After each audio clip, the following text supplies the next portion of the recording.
Hello everyone, and welcome back to my channel, where everything you're about to hear and see has been done in one take. I'm your host, the One Take Man, and welcome once again to Daft Punk Month 4, during which I've been listening to and reviewing the remix albums of the titular French house duo.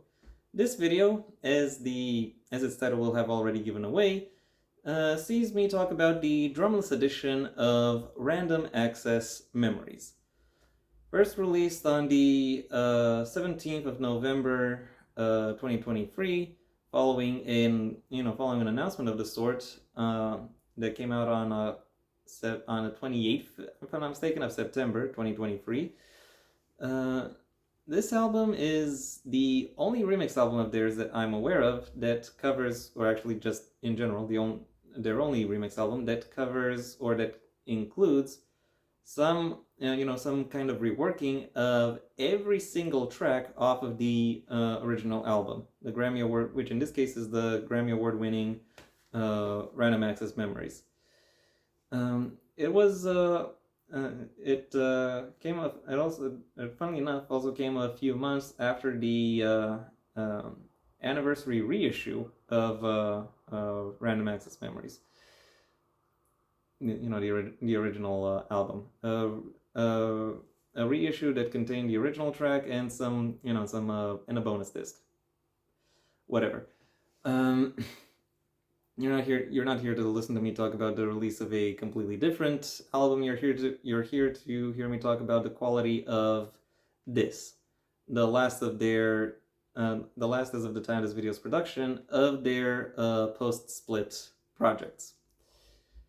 And my impressions in summary when it comes to this album are, this is basically the same album as this album is basically the same tracks and in the same order as Random Access Memories. The main difference being that they are, being that they don't have any percussion elements. That is it. That is literally it. That is pretty much everything you need to. Know about this album. There are no lies, no embellishments, no further tricks or gimmicks. And that is I will say that this particular presentation is refreshing in its own right, but when it comes to the things you are here for, aka the quality, that seems to oddly not really have too much of an impact. If I'm to be perfectly honest, like a lot of the flow and a lot of the dynamics, a lot of the progressions that that characterize this album are still there, and they are in some cases more emphasized. In other cases, one could argue de-emphasized, and therefore potentially not as impactful, not as exciting, not as interesting as they could otherwise have otherwise have been. Still, if you are looking to experience a modern classic through a new lens, then I think it is quite safe to say that you will enjoy listening to this, to this album. And now that I've covered my broad impressions, it's time I delved into some specifics. As I've already said, this album contains a reworking of every track off the original album, and they're in the same order as well. So therefore, in many ways, the experience of listening to this album is the same as the experience of listening to the original album. And there are the same flows, a lot of the same sound dynamics, a lot of similar sound and concept progressions that that listeners get to experience from one point to another. It is broadly speaking very quite similar to to Random Access Memories, which I've already reviewed 3 years ago at this point. So for the sake of avoiding redundancy, I'm going to simply be talking about what changes with these tracks when when you remove the percussion element. And I have to say, for the most part, what happens? The primary thing that happens when you remove the percussion element is that you remove you remove a manner for the listener to some extent gauge the uh, pacing of the track. So therefore, tracks that are 6 minutes long are much more likely to feel like 2 minutes. It's kind of it's kind of odd to think of it in that way, but that is exactly what happens. And also the other sonic elements of the track end up getting a end up having to reshuffle the soundscape, bringing themselves forth in new and occasionally quite intriguing ways. Um, Beyond and Motherboard, for example, coincidentally the two singles off this remix album, sounded quite a bit more involving, quite a bit more expansive within this new format, allowing their soundscapes to become become broader, more all-encompassing, and more attractive to the ear, more memorable to listen to.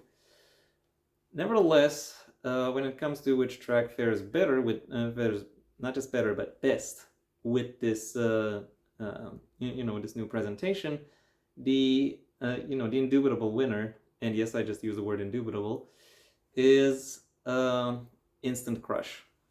The original track was moody, deceptively complex, and quite heavily relied upon, well, some could say thematicized or thematized, depending on what you want, on how you use that word, to some, or this track relied upon blurred edges, so to speak. So when you blur away an edge of sound by removing percussion, um, the various other elements of the track come together in a more impressionistic, less structured manner. And through this new composition, its message comes across surprisingly much more, surprisingly much more strong, much more dynamic.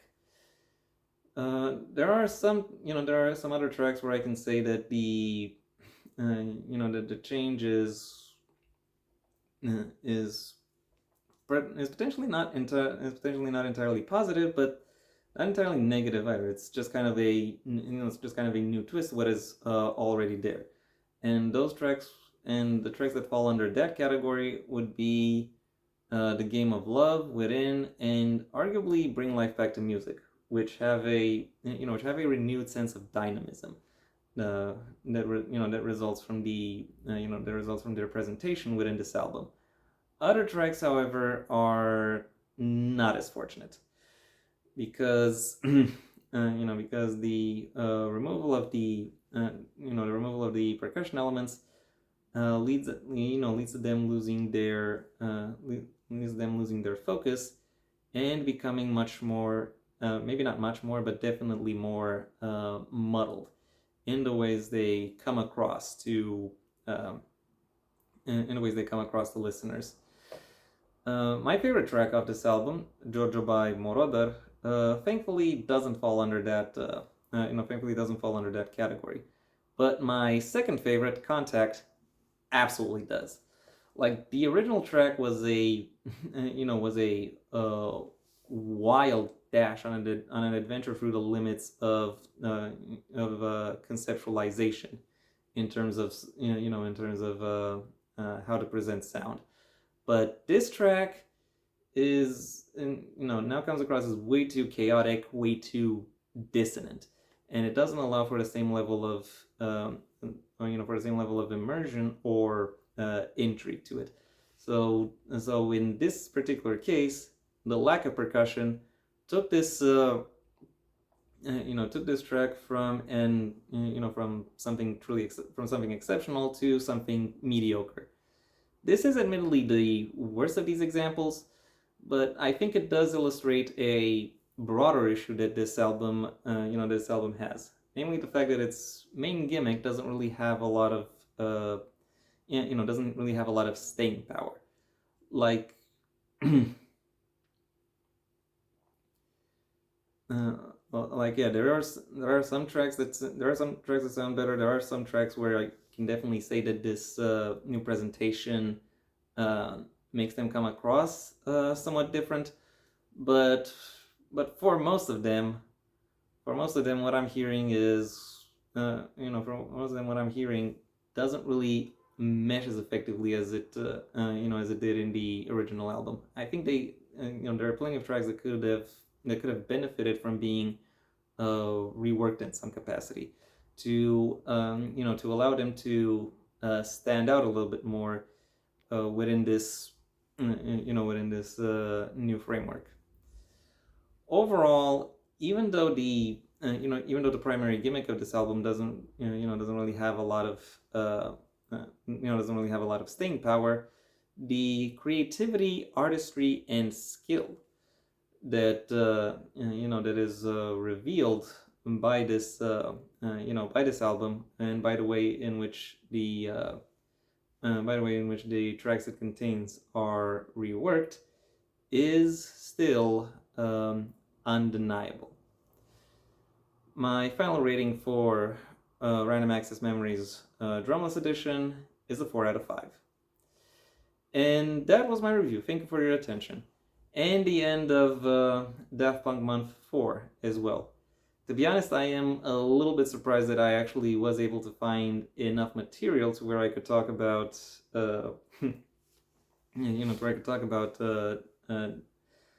this duo for, for 4 months. And admittedly, I still have some fresh material for a fifth, and then I can pretty effectively imagine how I could recycle some of the stuff some of the stuff I talked about to maybe add a sixth or even a seventh to the mix. But right now, I actually have a different path that I find my thoughts going down. That is not to say that I will. That is not to say that I have any intention of stopping my coverage of Daft Punk's material, because that really is not the case. What I will instead say is that that listening to them made me curious as to how other acts that I've come to know from my that I really haven't really thought about for a long time from my childhood or adolescence. How exactly those have those will have changed or progressed throughout throughout their careers. That is something I also want to dig into at some at some point. For now, however, I would like to say thank you for your attention. If you or to reiterate that, if you've enjoyed this review or any of the previous, well then please like the video, maybe even share it wherever you think other people will also like the video. If there is anything you'd like to add, either to the remix album itself or my review of it, that's what the comment section is for. And if you want to see when my next video gets released, well then please subscribe. And ideally also ring the bell or do whatever else YouTube will ask of you in order to keep you notified. I also have a main channel where I primarily talk about the print medium and various works therein. A link to which you can find in the description of this video, right past my social media links, which I also suggest you check out, should you choose to. If, however, you find yourself less than interested in my thoughts on the print medium, then I suggest you stay on this channel where, aside from album reviews, I also do reviews, retrospectives, and pitches for television, cinema, very rarely music, occasionally video games as well, alongside covering a variety of other topics, depending on what it is that interests me in the moment. And if that isn't something that you find to be of interest to you, then I suggest you go ahead and do whatever you want the rest of your day, because it is your day after all. And yeah, that was it for me. So until next time, I have been the One Take Man.